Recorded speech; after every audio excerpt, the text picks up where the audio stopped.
Hovoria, že sme všetci iní a predsa sme si podobní. Ema, Katka, Eduardo, Ksenia, Monika, študovala som reklamnú tvorbu. som z Ukrajiny, Chovám holuba, študujem psychológiu. mám rada jazdu na handbike, rada tancujem salsu. naučila som sa cudzí jazyk za pol roka, Používam azijské seriály. Venujem sa digitálnej kresbe. tanec. som knihomol, vášnivo čítam.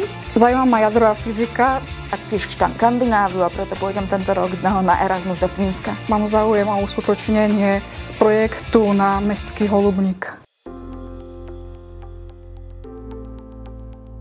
Skôr som mala obavy, že či tí ľudia budú mať pre mňa pochopenie.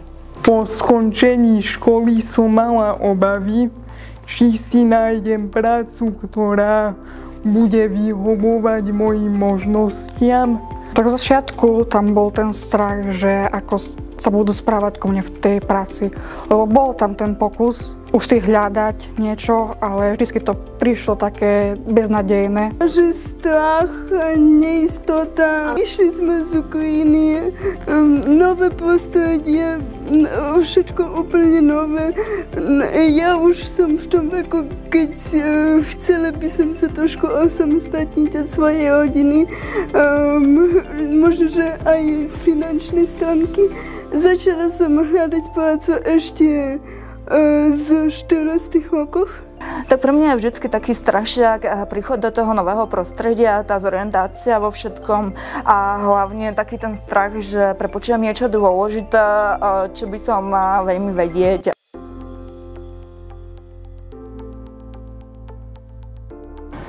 Rovnocennosť. Normálne ľudia so mnou komunikovali ako bežní ľudia. Necítila som nejaký ten rozdiel. Stačí, keď len sa pozerajú na mňa, aby som videla na ústa, pomáha mi artikulácia a hlavne, keď sme ešte v tichom prostredí, tak to je veľký bonus.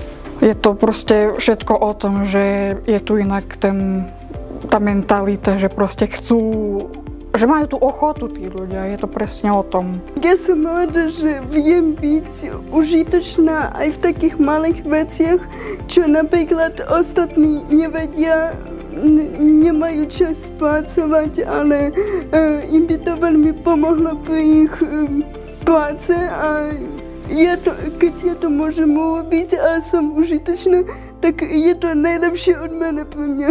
Pre mňa to bolo hlavne také získanie finančnej slobody a samostatnosti, ale zároveň aj také zvýšenie flexibility v zmysle, že tým, že som študentka, tak som sa musela naučiť vyrovnať ten študentský, pracovný a osobný život, čo bolo veľmi náročné, ale uvedomila som si, že s láskavými ľuďmi sa to dá zvládnuť. Ešte sa mi páči, keď vlastne je človek súčasťou takého väčšieho celku a pričom všetci pracujeme s nejakým spoločným cieľom, ale bez toho, ako keby od jedného kúsku by to nefungovalo.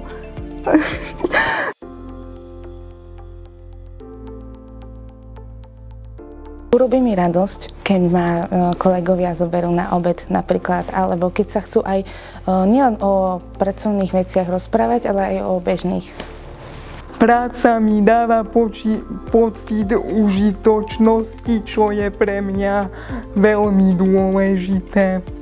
Ma aj ohodnotili, že 120% výkon bol mňou vydaný a to ma akože dosť potešilo aj motivovalo ďalej pracovať tak, ako to robím teraz. Že dokážem si tam nájsť ten systém svoj vlastný, a ktorý mi aj pomáha tak rýchle, efektívne pracovať, tak to ma tiež motivuje, že to proste mám tak nastavené a dá sa to, že mi to dovolí robiť tak, ako mi to vyhovuje.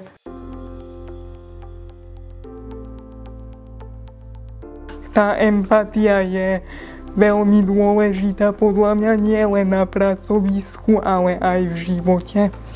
Tak hlavne tá ochota od tých ľudí, že sú proste milí a že vypočujú a že nesúdia. Alebo že sa proste jednoducho nehnevajú, keď napríklad na niečo zabudnem alebo trošku oneskôr. Stáva sa mi, že napríklad nejaký e-mail si nevšimnem, lebo je tam toho veľa. Ale mi pripomenú.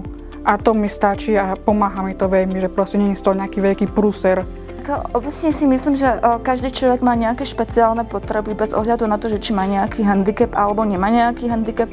Ale pre mňa je to dôležité hlavne v zmysle toho, že keď som Keď vidím, že je ochota zo strany druhých, tak nemám problém fungovať. A celkovo si myslím, že v tom prípade sa dá aj všetko ako keby zvládnuť, prekonať, vyriešiť, ale dôležitá je tam vlastne tá ochota ľudí vždycky. No ja vlastne ani tak moc veľmi špecifické podmienky nepotrebujem, len tie, čo sa týkajú fyzické stránky, napríklad pohodlné pracovné miesto, ale svoje pohodlné pracovné miesto vždy nosím za sebou, takže v tom nie je problém. A skôr tá psychologická stránka, že aby ľudí nevšímali môj handicap a najprv všímali to, čo dokážem urobiť aj napriek tomu handicapu. Ísť si za svojím snom. Verím, že naše rôzne skúsenosti a to aj mať handicap formuje nielen našu osobnosť, ale aj naše spôsoby myslenia a to môže priniesť rôzne inovatívne riešenia.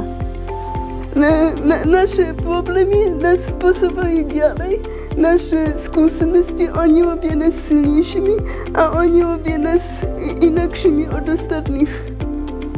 Sme si podobnejší, Než si myslíme. Stačí nám dať príležitosť ukázať, Čo dokážeme. Hovoríme o talentoch. Let's talk talents. Máme rôzne schopnosti, ale rovnakú cestu. Vajú veci. Môj mozog sa zapína ešte. Furt hovorím pochopenie, nervózna som. sa mi zdá, že pri druhej otázke som sa zakoktala. Mám doma holubov, no teda jedného, počuť zase mi to. Nevedela som, že to bude až také stresujúce.